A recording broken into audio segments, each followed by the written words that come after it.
ये कहानी है एक लड़के की जो बहुत ईमानदार था, बहुत मेहनती था, बहुत भला लड़का था। उसके माँ बाप, उसके भाई बहन, उसके दोस्त, उसके रिश्तेदार उससे बहुत प्यार करते थे।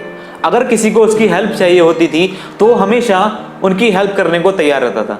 इसी वजह से उसके आस पड़ोस के लोग, उसके ऑफिस में साथ काम करने वाले लोग उसकी बहुत इज्जत करते थे। लेकिन जिस कामयाबी को पाने के लिए वो सपने देखता था वो उससे कोसों दूर थी। वो दिन रात जी जान लगाकर मेहनत करता था, लेकिन उसके हाथ ना कामयाबी लगती थी। उसकी पूरी जिंदगी ऐसे ही बीत गई, ऐसे ही खत्म हो गई। अब वो लाइफ साइकिल से निकलकर टाइम साइकिल में पहुंच गया, जीवन चक्र से निकलकर काल चक्र में पहुंच गया। अब क्योंकि उसने अपनी जिंदगी में बहुत अच्छे कर्म किए होते हैं, बहुत अच्छे काम किए होते हैं, तो उसको स्वर्ग मिलता है। अब देवदूत उसको स्वर्ग लेकर पहुंचते हैं। अब जब वो लड़का स्वर्ग की सुंदरता देखता है, वहाँ की हरियाली देखता है, वहाँ के तरह तरह के फूल देखता है, वहाँ के झरने, वहाँ के तालाब, ये सब चीज़ें देखता है, तो वो स्वर्ग लोक की सुंदरता देखकर मंत्रमुग्ध हो जाता है। और वो देवदूत से पूछता है कि ये जगह कौन सी है। तो देवदूत उसको बताते हैं, तुमने अपनी ज़िंदगी में बहुत अच्छे काम किए हैं, बहुत अच्छे कर्म किए हैं, इसी वजह से तुम्हें स्वर्ग लोक मिला है। आज से तुम यहीं रहोगे। अब वो लड़का बहुत खुश हो जाता है। अब देवदूत उसको वहां लेकर जाते हैं जहां उसकी रहने की अरेंजमेंट की गई होती है। अब वो घर इतना आलीशान घर होता है कि उस लड़के ने पूरी जिंदगी में ऐसा घर कभी नहीं देखा था। अब देवदूत उस लड़के से बोलते हैं कि आओ चलो, मैं तुम्हें घर अंदर से दिखाता हूं। अब देवदूत एक एक करके उस लड़के को सारे रूम्स दिखाने लगते हैं, और सारे रूम्स इतने लग्जरी होते हैं, इतने सुंदर होते हैं। अब लास्ट में देवदूत उस लड़के को एक रूम के पास लेकर पहुंचते हैं। उस रूम के सामने लिखा होता है ड्रीम रूम, स्वप्न कक्ष। अब जैसे ही वो लड़का उस रूम के अंदर एंट्री करता है तो वो हैरान हो जाता है, क्योंकि वहां पर बहुत सारी चीजें रखी होती हैं, बहुत सारी आइटम्स रखी होती हैं, जिनके छोटे छोटे मॉडल्स वहां पर रखे होते हैं। और वो सारी चीजें वही होती हैं जो उसने धरती लोक में सपने देखे थे। वो सारे उसके सपने थे जो छोटे छोटे मॉडल में रखे हुए थे वहां पर। अब वो लड़का ये देखकर हैरान हो जाता है कि ये सारी तो वही चीजें जिनको पाने के लिए मैंने धरती लोक में इतनी मेहनत की थी।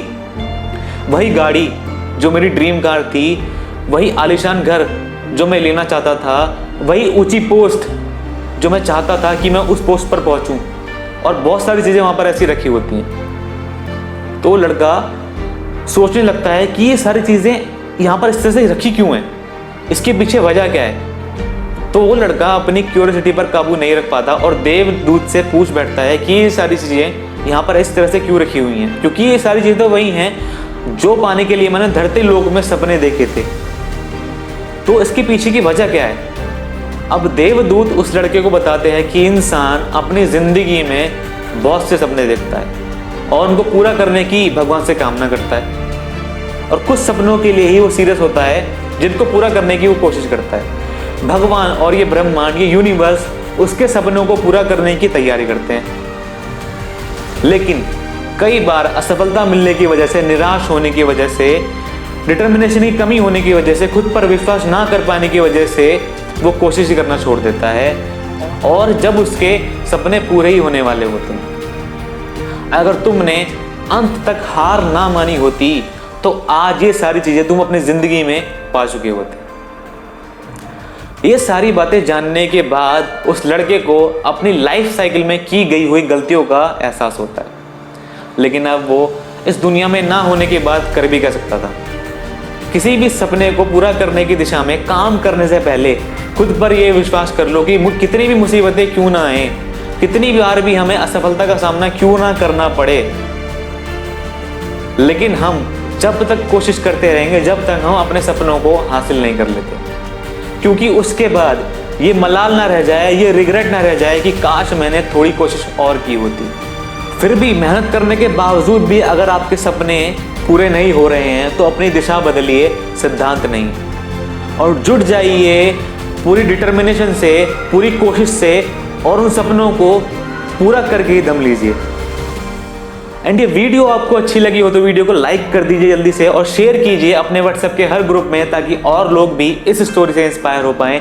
और चैनल को सब्सक्राइब नहीं किया है तो जल्दी से सब्सक्राइब कर दीजिए, बेल आइकन ऑन कर लीजिए so you don't miss the upcoming videos. और नीचे कमेंट सेक्शन में कमेंट कीजिए, अपना प्यार और सपोर्ट दिखाइए। मैं मिलूंगा आपसे अगली वीडियो में, तब तक के लिए this is Tanu Sharma signing off.